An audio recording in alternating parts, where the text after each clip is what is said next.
Lapit mga kaibigan at makinig kayo. Ako'y may dala-dalang balita galing sa bayan ko. Nais kong ipamahagi ang mga kwento at mga pangyayaring nagaganap sa lupang ipinangako.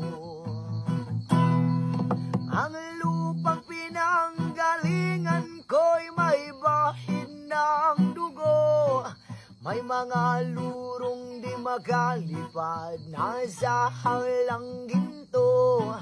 May mga punong walang dahon, mga pusong di makakibo sa mga pangyayaring nagaganap sa lupang ipinangako.